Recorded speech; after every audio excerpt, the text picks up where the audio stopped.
Hi hello ನಮಸ್ತೆ ಎಲ್ಲರಿಗೂ info media ಜಗತ್ತು ಚಾನಲಿನ ಮತ್ತೊಂದು ವಿಡಿಯೋಗೆ ಸ್ವಾಗತ ಸುಸ್ವಾಗತ.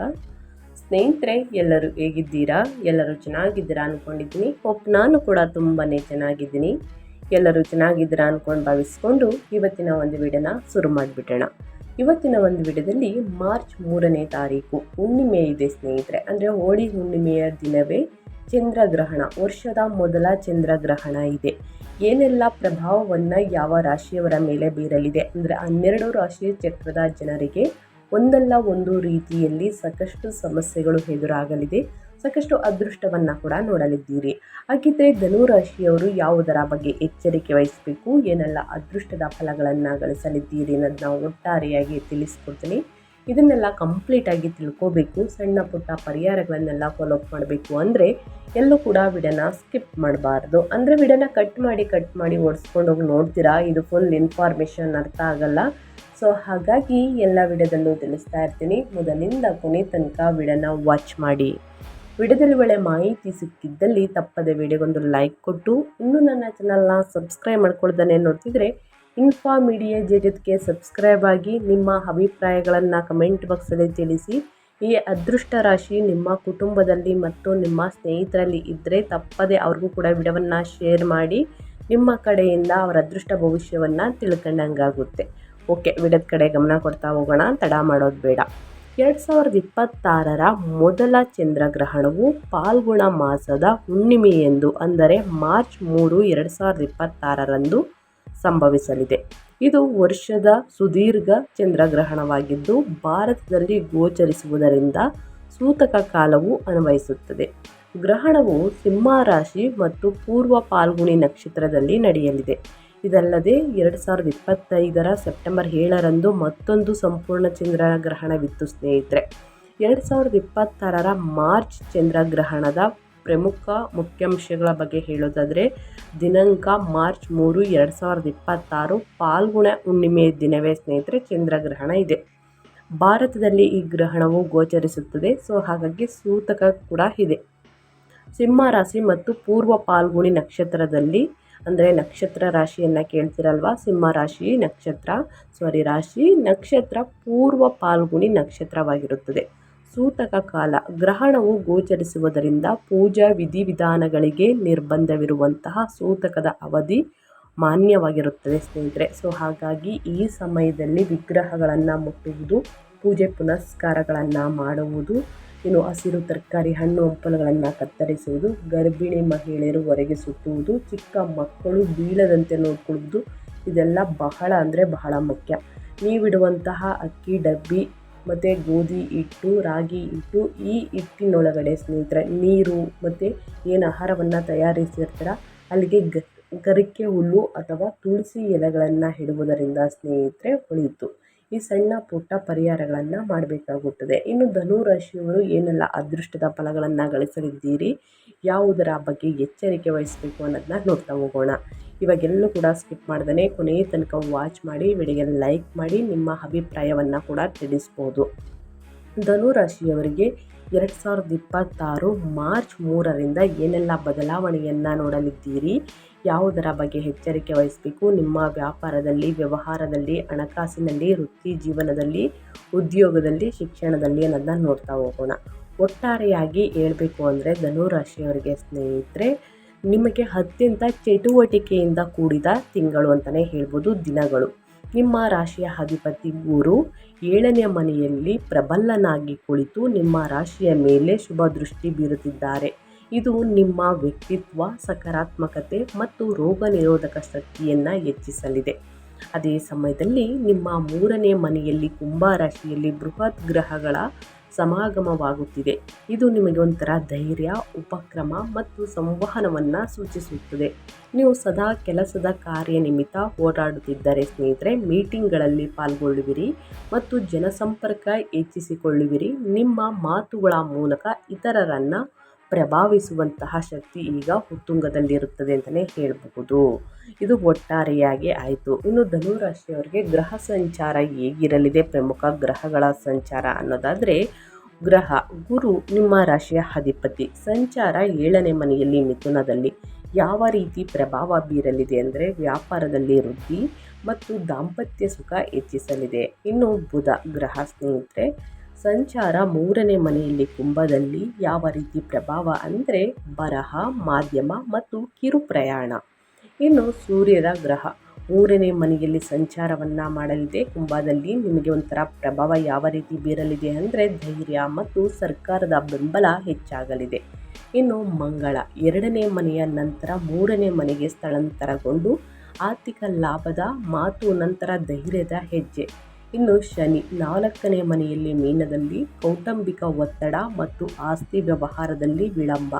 ಇದು ಗ್ರಹಗಳ ಸಂಚಾರ ಮತ್ತು ಗ್ರಹಗಳ ಸ್ಥಾನ ಬದಲಾವಣೆಯಿಂದ ಈ ರೀತಿ ಪ್ರಭಾವವನ್ನು ನೋಡಲಿದ್ದೀರಿ. ಇನ್ನು ವ್ಯಾಪಾರ ವ್ಯವಹಾರದಲ್ಲಿ ಹಣಕಾಸಿನಲ್ಲಿ ಯಾವುದರ ಬಗ್ಗೆ ಮುನ್ನೆಚ್ಚರಿಕೆಗಳನ್ನು ತೆಗೆದುಕೊಳ್ಬೇಕು, ಗ್ರಹಣ ಮತ್ತು ಹುಣ್ಣಿಮೆ ಒಟ್ಟಿಗೆ ಇರುವ ಕಾರಣ ಏನೆಲ್ಲ ಬದಲಾವಣೆಗಳನ್ನು ಸೂಚಿಸಲಿದೆ ಧನುರಾಶಿಯವರಿಗೆ ಗ್ರಹಗಳು ಅಂತ ಹೋಗೋಣ. ಹೌದು, ಮೊದಲನೇದಾಗಿ ಹಣಕಾಸಿನ ಬಗ್ಗೆ ನಿಮ್ಮ ಫೈನಾನ್ಸ್ ಬಗ್ಗೆ ಹೇಳೋದಾದರೆ ಧನುರಾಶಿಯವರು ಯಾವುದರ ಬಗ್ಗೆ ಎಚ್ಚರಿಕೆ ವಹಿಸಬೇಕು, ಏನೆಲ್ಲ ಅದೃಷ್ಟದ ಫಲಗಳನ್ನು ಗಳಿಸಲಿದ್ದೀರಿ, ಏನೆಲ್ಲ ಖರೀದಿ ಮಾಡೋ ಯೋಗ ಇದೆ ಅನ್ನೋದಾದರೆ ಸ್ನೇಹಿತರೆ, ಆರ್ಥಿಕವಾಗಿ ಪರಿಸ್ಥಿತಿ ಸ್ಥಿರವಾಗಿದ್ದು ಪ್ರಗತಿಯ ಹಾದಿಯಲ್ಲಿದೆ.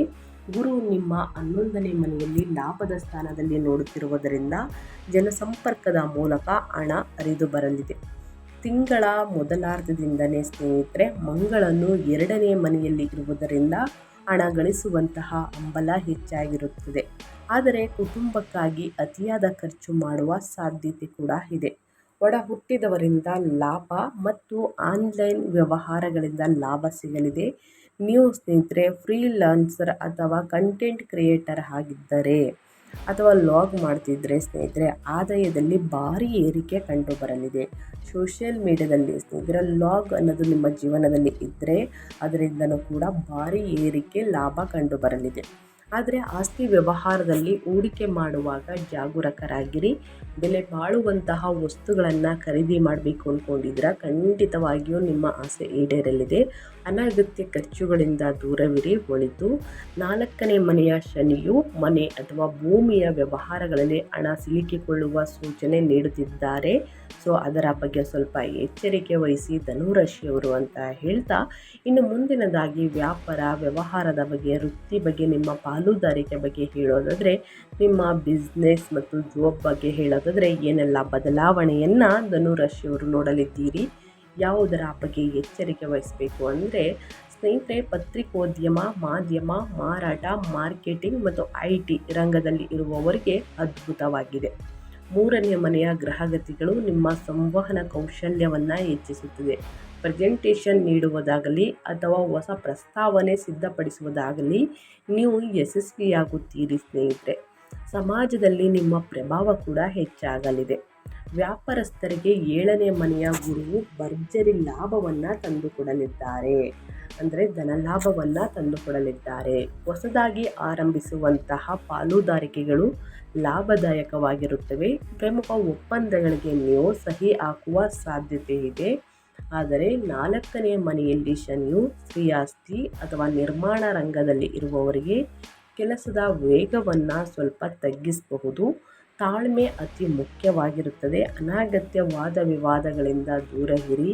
ಮೇಲಧಿಕಾರಿಗಳಿಂದ ಒಂದು ಮೆಚ್ಚುಗೆ ಸಿಗಲಿದೆ, ಒಂದು ಪ್ರಶಂಸೆ ಸಿಗಲಿದೆ ಸ್ನೇಹಿತರೆ. ಸೊ ಒಂದು ಪ್ರಾಜೆಕ್ಟ್ ಕೂಡ ನೀವು ಒಂದು ಸೈನ್ ಹಾಕಲಿದ್ದೀರಿ ಅಂತಲೇ ಹೇಳಬಹುದು. ಸೊ ಇದರಿಂದೆಲ್ಲವೂ ಕೂಡ ಲಾಭ ಸಿಗಲಿದೆ.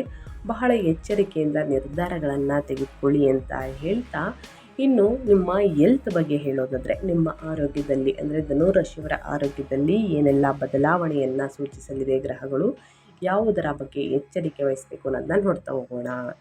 ಗುರುವಿನ ಶುಭ ದೃಷ್ಟಿ ನಿಮ್ಮ ಮೇಲೆ ಇರುವುದರಿಂದ ಆರೋಗ್ಯವು ಸಾಮಾನ್ಯವಾಗಿ ಉತ್ತಮವಾಗಿರುತ್ತದೆ. ಆದರೆ 3ನೇ ಮನೆಯ ಅತಿಯಾದ ಪ್ರಭಾವದಿಂದ ಭುಜ, ತೋಳು, ಕೈಕಾಲು ನೋವು, ಕಿವಿಗಳಿಗೆ ಸಂಬಂಧಿಸಿದ ಸಣ್ಣ ಪುಟ್ಟ ಸಮಸ್ಯೆಗಳು ಕಾಣಿಸಿಕೊಳ್ಬಹುದು. ಗ್ರಹಣ ಮುಗಿದ ನಂತರ ಮೈಕೈ ನೋವು, ತಲೆನೋವು ಈ ರೀತಿ ನಿಮ್ಮನ್ನು ಕಾಡಬಹುದು. ಗರ್ಭಿಣಿ ಮಹಿಳೆಯರು ಆದಷ್ಟು ಎಚ್ಚರಿಕೆ ವಹಿಸಿ ಸ್ನೇಹಿತರೆ.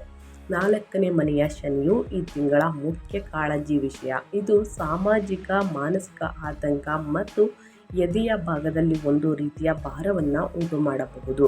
ಅಸಿಡಿಟಿ ಜಾಸ್ತಿ ಆಗಬಹುದು. ಮಸಾಲೆ ಭರಿತ ಊಟವನ್ನು ತಿಂದಾಗ ಸ್ನೇಹಿತರೆ ಹೊಟ್ಟೆ ನೋವು ಬರುವಂತಹ ಚಾನ್ಸಸ್ ಇರುತ್ತದೆ. ಮನೆಯ ವಾತಾವರಣವು ನಿಮ್ಮನ್ನು ಸ್ವಲ್ಪ ಕಟ್ಟಿ ಹಾಕಿದಂತೆ ಅನಿಸಬಹುದು. ಕೆಲಸದ ಒತ್ತಡದಿಂದ ತಿಂಗಳ ಅಂತ್ಯದಲ್ಲಿ ಸುಸ್ತಾಗುವ ಸಾಧ್ಯತೆ ಇದೆ. ಆದ್ದರಿಂದ ನಿಯಮಿತವಾಗಿ ವಿಶ್ರಾಂತಿಯನ್ನು ಪಡೆಯಿರಿ. ಮಸಾಲೆಯುಕ್ತ ಆಹಾರವನ್ನು ಸೇವಿಸುವುದನ್ನು ಕಡಿಮೆ ಮಾಡಿ. ಎಣ್ಣೆಯಲ್ಲಿ ಕರಿದಂತಹ ಬೇಯಿಸಿದಂತಹ ಊಟವನ್ನು ಮಾಡುವುದನ್ನು ಕಡಿಮೆ ಮಾಡಿ. ಚೆನ್ನಾಗಿ ನೀರನ್ನು ಕುಡಿಯಿರಿ, ಒಳಿತಾಗಲಿದೆ. ಪ್ರತಿದಿನ ಯೋಗ ಧ್ಯಾನವನ್ನು ಮಾಡಿ. ಹಸಿರು ತರಕಾರಿ, ಹಣ್ಣು ಹಂಪಲುಗಳನ್ನು ಸೇವಿಸುವುದು ಬಹಳ ಮುಖ್ಯ. ಇನ್ನು ಕುಟುಂಬ ಮತ್ತು ಸಂಬಂಧಗಳ ಬಗ್ಗೆ ಹೇಳೋದಾದರೆ ಏನೆಲ್ಲ ಬದಲಾವಣೆಯನ್ನು ಗ್ರಹಗಳು ಸೂಚಿಸಲಿದೆ, ಯಾವುದರ ಬಗ್ಗೆ ಎಚ್ಚರಿಕೆ ವಹಿಸಬೇಕು ಅನ್ನೋದನ್ನ ನೋಡೋದಾದರೆ, ದಾಂಪತ್ಯ ಜೀವನಕ್ಕೆ ಇದು ಅತ್ಯುತ್ತಮ ಸಮಯ. 7ನೇ ಮನೆಯಲ್ಲಿರುವ ಗುರು ದಂಪತಿಗಳ ನಡುವಿನ ಎಲ್ಲ ಭಿನ್ನಾಭಿಪ್ರಾಯಗಳನ್ನು ನಿವಾರಿಸುತ್ತಾನೆ. ಪರಸ್ಪರ ತಿಳುವಳಿಕೆ ಹೆಚ್ಚಾಗಲಿದ್ದು ಗುಣಮಟ್ಟದ ಸಮಯವನ್ನು ಕಳೆಯಲಿದ್ದೀರಿ. ಅವಿವಾಹಿತರಿಗೆ ನೆರೆಹೊರೆಯವರ ಅಥವಾ ಒಡ ಹುಟ್ಟಿದವರ ಮೂಲಕ ವಿವಾಹದ ಪ್ರಸ್ತಾಪ ಬರುವಂತಹ ಸಾಧ್ಯತೆ ಇದೆ. ಆದರೆ ಒಡ ಹುಟ್ಟಿದವರೊಂದಿಗೆ ಸಂಬಂಧ ಸ್ವಲ್ಪ ನಾಜೂಕಾಗಿರಲಿ ಸ್ನೇಹಿತರೆ. 3ನೇ ಮನೆಯಲ್ಲಿ ಪಾಪದ ಗ್ರಹಗಳ ಸಂಚಾರವಿರುವುದರಿಂದ ತಿಂಗಳ ಅಂತ್ಯದಲ್ಲಿ ಕಿರಿಯ ಸಹೋದರ ಅಥವಾ ಸಹೋದರಿಯರೊಂದಿಗೆ ವಾದ ವಿವಾದ ನಡೆಯಬಹುದು. ಅದರ ಬಗ್ಗೆಯೂ ಕೂಡ ಎಚ್ಚರಿಕೆ ವಹಿಸಿ. 4ನೇ ಮನೆಯಲ್ಲಿ ಶನಿ ಇರುವುದರಿಂದ ತಾಯಿಯ ಆರೋಗ್ಯದ ಬಗ್ಗೆ ಕಾಳಜಿ ವಹಿಸಿ. ಮನೆಯ ಶಾಂತಿಗಾಗಿ ಸ್ವಲ್ಪ ಹೊಂದಾಣಿಕೆಯನ್ನು ಮಾಡಿಕೊಳ್ಳುವುದು ಅನಿವಾರ್ಯವಾಗಿರುತ್ತದೆ. ಸೊ ಹಾಗಾಗಿ ಕುಟುಂಬದಲ್ಲಿ ಒಂದು ಶುಭ ಕಾರ್ಯ ನಡೆಯಲಿದೆ. ಹೊಂದಾಣಿಕೆ ಅನ್ನೋದು ಬಹಳ ಮುಖ್ಯ. ಆದಷ್ಟು ಮನಸ್ತಾಪಗಳನ್ನು ಬಿಟ್ಟು ಸ್ನೇಹಿತರೆ ಜೊತೆಗಿರುವುದು, ಹೊಂದಿಕೊಂಡು ಹೋಗುವುದು ಬಹಳ ಮುಖ್ಯ. ಇನ್ನು ಶಿಕ್ಷಣದ ಬಗ್ಗೆ ಹೇಳೋದಾದರೆ, ಧನು ರಾಶಿಯವರು ಯಾವುದರ ಬಗ್ಗೆ ಎಚ್ಚರಿಕೆ ವಹಿಸಬೇಕು, ಏನೆಲ್ಲ ಅದೃಷ್ಟದ ಫಲಗಳನ್ನು ಗಳಿಸಲಿದ್ದೀರಿ ಅಂದರೆ, ವಿದ್ಯಾರ್ಥಿಗಳು ಸ್ನೇಹಿತರೆ ಹುಣ್ಣಿಮೆಯ ದಿನದಿಂದ ಒಂದು ಸಮಯದಲ್ಲಿ ಅನೇಕ ಕೆಲಸಗಳನ್ನು ಮಾಡುವರು. ಪ್ರಾಯೋಗಿಕ ಕೌಶಲ್ಯಗಳು, ಭಾಷೆಗಳು ಅಥವಾ ಅಲ್ಪಾವಧಿಯ ಕೋರ್ಸ್ಗಳನ್ನು ಕಲಿಯಲು ಇದು ಸಕಾಲ. ಕೋಡಿಂಗ್, ಗ್ರಾಫಿಕ್ ಡಿಸೈನ್ ಕಲಿಯುತ್ತಿರುವವರು ಅತ್ಯುತ್ತಮ ಸಾಧನೆಯನ್ನು ಮಾಡಲಿದ್ದೀರಿ. ನಿಮ್ಮ ಕುತೂಹಲಕ್ಕೆ ಮಿತಿಯೇ ಇರುವುದಿಲ್ಲ. ಆದರೆ ಸಾಂಪ್ರದಾಯಿಕ ಶಾಲಾ ಕಾಲೇಜು ಓದಿಗೆ 4ನೇ ಮನೆಯ ಶನಿಯು ಅಡ್ಡಿ ತರಬಹುದು. ಮನೆಯಲ್ಲಿನ ಗದ್ದಲದಿಂದಾಗಿ ಓದಿನ ಮೇಲೆ ಏಕಾಗ್ರತೆ ಕಷ್ಟವಾಗಬಹುದು. ಅಥವಾ ಮನೋರಂಜನೆ ಕಡೆ ಆಸಕ್ತಿ, ಒಲವು ಜಾಸ್ತಿಯಾಗಿ ಅಥವಾ ಸ್ನೇಹಿತರ ಬಳಗ ಜಾಸ್ತಿಯಾಗಿ ಓದಿನ ಮೇಲೆ ಏಕಾಗ್ರತೆ ಕಷ್ಟವಾಗಬಹುದು. ಲೈಬ್ರರಿ ಅಥವಾ ಶಾಂತವಾದ ಸ್ಥಳಕ್ಕೆ ಹೋಗಿ ಸ್ನೇಹಿತರೆ. ಹನುಮಾನ್ ಚಾಲಿಸವನ್ನು 11 ಬಾರಿ ಅಥವಾ 108 ಬಾರಿ 9 ಬಾರಿ ಹೇಳಿದ ನಂತರ, ಪಠಿಸಿದ ನಂತರ ಸ್ನೇಹಿತರೆ ಅಧ್ಯಯನಕ್ಕೆ ಗಮನ ಕೊಡಿ. ಖಂಡಿತವಾಗಿಯೂ ಫಲಿತಾಂಶವನ್ನು ಗಳಿಸುವುದಕ್ಕೆ ಒಂದು ದಾರಿ ಮಾಡಿಕೊಡಲಿದೆ ಅಂತಲೇ ಹೇಳಬಹುದು. ಉನ್ನತ ಶಿಕ್ಷಣದ ವಿದ್ಯಾರ್ಥಿಗಳು ತಮ್ಮ ಗುರಿಯ ಬಗ್ಗೆ ಗೊಂದಲಕ್ಕೆ ಒಳಗಾಗಬೇಡಿ. ಪೋಷಕರು ಅಥವಾ ಗುರುಗಳ ಸಲಹೆಯನ್ನು ಪಡೆಯಿರಿ, ಒಳಿತಾಗಲಿದೆ. ಈ ಸಣ್ಣ ಪುಟ್ಟ ಪರಿಹಾರಗಳನ್ನು ಮಾಡಿ ಸ್ನೇಹಿತರೆ ಖಂಡಿತವಾಗಿಯೂ ನಿಮಗೆ ಏನೇ ಸಮಸ್ಯೆಗಳಿದ್ರೂ ಕೂಡ ಸಂಪೂರ್ಣವಾಗಿ ನಿವಾರಣೆಯಾಗಲಿದೆ. ಈ ತಿಂಗಳಲ್ಲಿ ಅಂದರೆ ಗ್ರಹಣ ಮುಗಿದ ನಂತರ ಏನೆಲ್ಲ ಪರಿಹಾರವನ್ನು ಮಾಡಬೇಕು, ವೈದಿಕ ಪರಿಹಾರವನ್ನು ನಾನು ತಿಳಿಸ್ಕೊಡ್ತೀನಿ. 3ನೇ ಮನೆಯ ಶಕ್ತಿಯನ್ನು ಸದುಪಯೋಗಪಡಿಸಿಕೊಳ್ಳಲು ಧನುರಾಶಿಯವರು ಮತ್ತು ಅರ್ಧಾಷ್ಟಮ ಶನಿಯ ಪ್ರಭಾವವನ್ನು ತಗ್ಗಿಸಲು ಧನುರಾಶಿಯವರು ಈ ಪರಿಹಾರಗಳನ್ನು ಮಾಡಬೇಕಾಗುತ್ತದೆ. ಮೊದಲನೇದಾಗಿ ಹನುಮಾನ್ ಚಾಲಿಸ. 3ನೇ ಮನೆಯ ಮಂಗಳ ರಾಹು ಸಂಯೋಗದಿಂದ ಉಂಟಾಗುವಂತಹ ಕಲಹವನ್ನು ತಡೆಯಲು ಮಂಗಳವಾರ ಮತ್ತು ಶನಿವಾರ ಹನುಮಾನ್ ಚಾಲಿಸವನ್ನು ಪಠಿಸುವುದು, ಇದು ನಿಮ್ಮ ಧೈರ್ಯವನ್ನು ಸರಿಯಾದ ಹಾದಿಯಲ್ಲಿ ನಡೆಸುತ್ತದೆ. ಇನ್ನು ವೃದ್ಧರಿಗೆ ಸಹಾಯವನ್ನು ಮಾಡಿ. 4ನೇ ಮನೆಯ ಶನಿಯು ಶಾಂತಿಗಾಗಿ ವೃದ್ಧರಿಗೆ ಅಥವಾ ನಿಮ್ಮ ಪೋಷಕರಿಗೆ ಸೇವೆ ಮಾಡಿ, ಅವರಿಗೆ ಬೇಕಾದ ಅಗತ್ಯ ವಸ್ತುಗಳನ್ನು ಒದಗಿಸಿ. ಇನ್ನು ಪುಸ್ತಕವನ್ನು ದಾನ ಮಾಡಿ. ಬಡ ವಿದ್ಯಾರ್ಥಿಗಳಿಗೆ ಪುಸ್ತಕ ಅಥವಾ ಲೇಖನ ಸಾಮಗ್ರಿಗಳನ್ನು ದಾನ ಮಾಡುವುದು, ಇದು ನಿಮಗೆ ವಿದ್ಯಾಭಿವೃದ್ಧಿಯಾಗಲಿದೆ. ನಿಮ್ಮ ವೃತ್ತಿ ಜೀವನಕ್ಕೆ ಒಳ್ಳೆಯ ಕರ್ಮವನ್ನು ತರುತ್ತದೆ ಅಂತಲೇ ಹೇಳಬಹುದು. ಇನ್ನು ವಿಷ್ಣು ಸಹಸ್ರನಾಮವನ್ನು ಪಠಿಸುವುದು, ಚಂದ್ರ ಮಂತ್ರವನ್ನು ಸ್ನೇಹಿತರೆ ಪಠಿಸುವುದು ಬಹಳ ಮುಖ್ಯ. ನಿಮ್ಮ ರಾಶಿಯ ಅಧಿಪತಿ ಗುರುವಿನ ಬಲ ಹೆಚ್ಚಿಸಲು ಪ್ರತಿದಿನ ಓಂ ನಮೋ ಭಗವತೆ ವಾಸುದೇವಾಯ ಮಂತ್ರವನ್ನು ಜಪಿಸಿ. ಇದು 7ನೇ ಮನೆಯ ಗುರುವಿನ ಶುಭ ಫಲಗಳನ್ನು ದ್ವಿಗುಣಗೊಳಿಸುತ್ತದೆ. ಸೊ ಹಾಗಾಗಿ ಸ್ನೇಹಿತರೆ ಸೊ ಹಾಗಾಗಿ ಸ್ನೇಹಿತರೆ, ಗ್ರಹಣ ಮುಗಿದ ನಂತರ ಬಡವರಿಗೆ ಮತ್ತು ನಿರ್ಗತಿಕರಿಗೆ ನಿಮ್ಮ ಕೈಯಲ್ಲಾದಷ್ಟು ಆಹಾರ ಧಾನ್ಯಗಳು ಆಹಾರವನ್ನು ವಿತರಿಸುವುದು, ಹಣ್ಣು ಹಂಪಲುಗಳನ್ನು ವಿತರಿಸುವುದು ಬಹಳ ಮುಖ್ಯ. ಈ ಸಣ್ಣ ಪುಟ್ಟ ಪರಿಹಾರವನ್ನು ಧನುರಾಶಿಯವರು ಮಾಡಿ ಅಂತ ಹೇಳ್ತಾ ನಾನು ವಿಡಿಯೋನ ಎಂಡ್ ಮಾಡ್ತಾ ಇದ್ದೀನಿ. ದಯವಿಟ್ಟು ಇವತ್ತಿನ ಒಂದು ವಿಡಿಯೋದಲ್ಲಿ ಒಳ್ಳೆಯ ಮಾಹಿತಿ ಸಿಕ್ಕಿದ್ದಲ್ಲಿ, ಈ ವಿಡಿಯೋ ಯೂಸ್ಫುಲ್ ಅನಿಸಿದ್ದಲ್ಲಿ ವಿಡಿಯೋಗೆ ಇನ್ನೂ ಲೈಕ್ ಮಾಡಿಲ್ಲ ಅಂದರೆ ಲೈಕ್ ಮಾಡಿ. ಇನ್ನೂ ನನ್ನ ಚಾನಲ್ನ ಸಬ್ಸ್ಕ್ರೈಬ್ ಮಾಡ್ಕೊಳ್ದೇ ನೋಡ್ತಿದ್ರೆ ಇನ್ಫಾರ್ಮೇಡಿಯಾಗೆ ಸಬ್ಸ್ಕ್ರೈಬ್ ಆಗಿ ನಿಮ್ಮ ಅಭಿಪ್ರಾಯಗಳನ್ನು ಕಮೆಂಟ್ ಬಾಕ್ಸಲ್ಲಿ ತಿಳಿಸಬಹುದು. ಯಾರೆಲ್ಲ ಸಬ್ಸ್ಕ್ರೈಬ್ ಮಾಡಿಕೊಂಡು ಪ್ರತಿನಿತ್ಯ ವಿಡಿಯೋ ವಾಚ್ ಮಾಡ್ತಿದ್ದೀರಾ ಅಂಥವರಿಗೆ ಥ್ಯಾಂಕ್ ಯು ಸೋ ಮಚ್ ಅಂತ ಹೇಳ್ತಾ, ಮತ್ತೊಂದು ವಿಡಿಯೋ ಜೊತೆ ಮತ್ತೊಂದು ಹೊಸ ಅಪ್ಡೇಟಲ್ಲಿ ಹೊಸ ಭವಿಷ್ಯದಲ್ಲಿ ಸಿಗ್ತೀನಿ. Thank you for watching.